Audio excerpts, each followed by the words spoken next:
អូ Facebook មកឃើញតអ្នកជំនាញផ្នែកវែកញែករឿងសុភមង្គលបើយើងចេះរៀបបើយើងចេះប្រើវានឹងមានក្តីសុខអស់មកឃើញប៉ុណ្ណឹងបងប្អូនហើយអត់ងាយទេអត់ងាយប្រើពាក្យអត់ងាយតែយ៉ាងនិយាយថាអត់ងាយយកអាកំណត់ហ្នឹងមកធ្វើបានដូចមាត់បងប្អូនវែកញែកទេអត់ងាយទេណាអត់ងាយទេប្រពន្ធថ្នាក់ថ្នមប្តីបាយទឹកខោអាវផ្អែមល្ហែមគេថាយើងនឹងមួយនេះវាយកចិត្តអញវាថ្នមអញខ្លាំងណាស់ខ្លាចគ្មានអញទៅវារស់មិនបានវាគ្មានអ្នករស់ស៊ីចិញ្ចឹមនេះការតម្លៃនឹងសន្និដ្ឋាននៅក្នុងអារម្មណ៍របស់ប្តីក្នុងចិត្តគេតែគេមិនអោយយើងឮទេហើយចារឹករឹកពាគឺចោលមកហើយចោលមកយ៉ាងម៉េចចោលមកដោយសារសម្ដីពាក្យសម្ដីដែលយើងជាប្រពន្ធនោះឮឲ្យទៅស្ដាប់ទទួលយកអត់បានមួយម៉ាត់មកវាចង់ផ្ទុះខួរក្នុងខួរក្បាលយើងណាដូចមានក្របបែកមួយក្របសឹងផ្ទុះតែអត់មាត់មានតែអារម្មណ៍នឹកឃើញកូនសំណោះកូនចង់ធ្វើយ៉ាងណាក៏ដោយបើថាយើងជាមេផ្ទះវិញទៅកន្លែងដេកចក្រានចានឆ្នាំងរៀបទៅមនុស្សវាមកកម្រិតផ្នត់ធម្មជាតិរបស់វាទោះបីតែយើងខំធ្វើការមិនដាក់ដៃចក្រានចានឆ្នាំងមើលថែទាំកូនឆ្វេងស្ដាំប្រឹងព្រាតគេថាប្រុងព្រៀបទុកដាក់លុយកាក់ផ្ទះសម្បែងថែទាំលុយទុកដាក់ខ្លាចប្តីខ្លាចកូនឈឺយើងមានកំណត់អស់នឹងយើងទុកដាក់កំណត់យើងបានប៉ុណ្ណឹងក៏ដោយ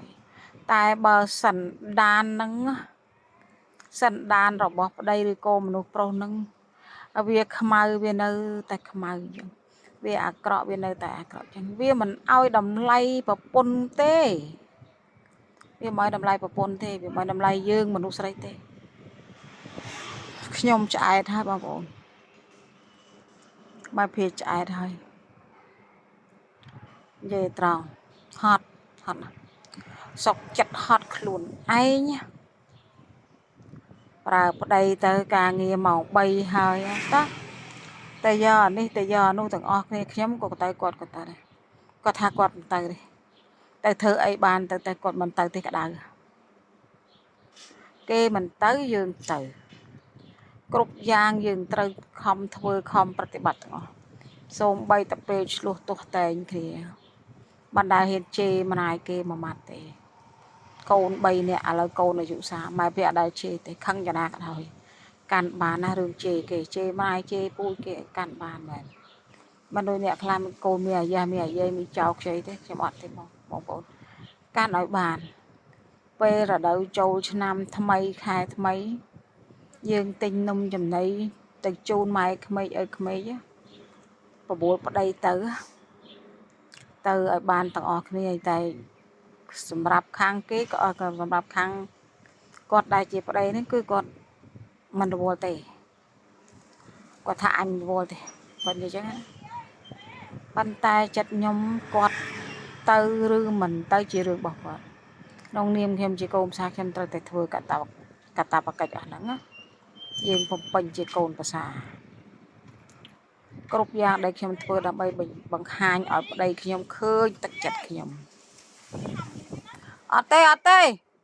អត់ទេមានហើយឲ្យគាត់មើលឃើញទឹកចិត្តយើងថាអូប្រពន្ធអញដឹងខុសដឹងត្រូវណាហ្នឹងហើយម៉ែឪអញអីគាត់ឆ្លោះគាត់ខឹងអញគាត់មិនដែលជេរឌីលពូជឌីលម៉ែដល់ម៉ែឪអីទេបងប្អូនអើយខ្ញុំសពគ្រប់អស់ហើយ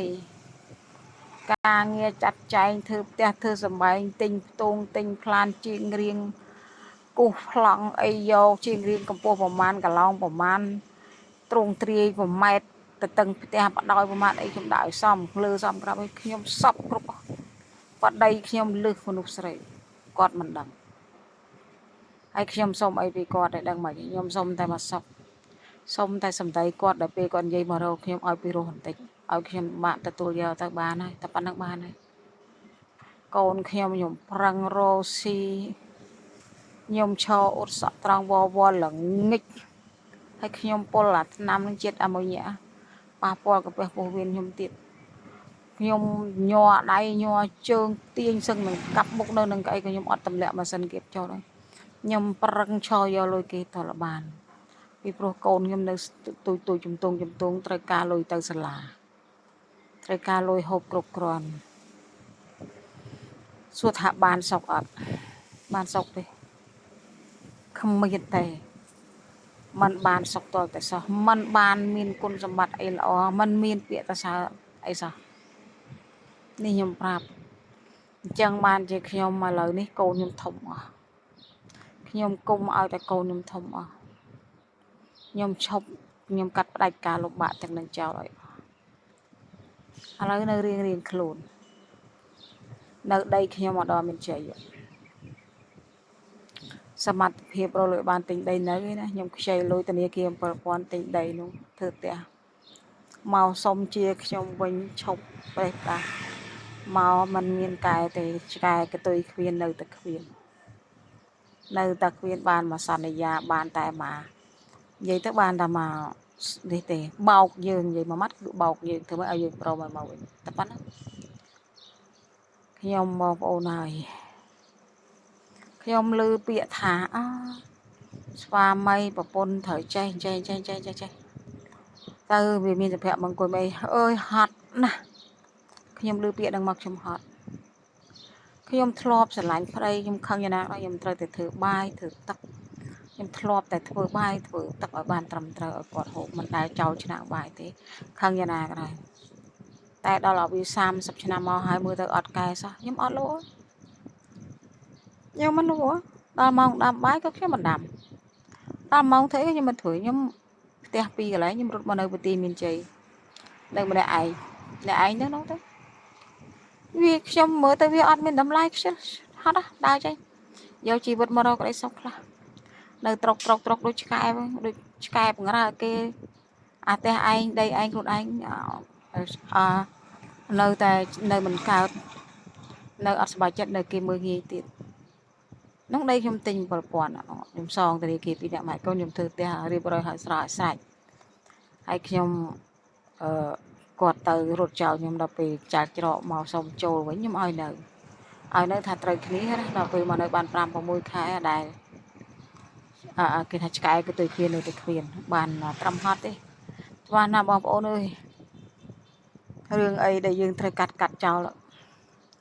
យើងត្រូវកាត់ចោលទៅឈប់បង្រើឈប់គុតគង់ឈប់ផ្អែមល្ហែមឈប់អូប៉ាអូចេះអូចុះឯងអូប្តីអើយចេះប្តីនឹងឈប់ខ្ញុំបោះចោលអស់ហើយបងប្អូនបោះចោលអស់ហើយយើងវាប្រឹងល្អនឹងយ៉ាងណាក៏ដោយវាយើងគេមិនឲ្យយើងតម្លៃយើងទេគេនៅតែសំដីដូចចាស់អាចលើយើងដូចចាស់មកកថាលើយើងអញ្ចឹងមកភ័យឈប់រវល់ទាំងអស់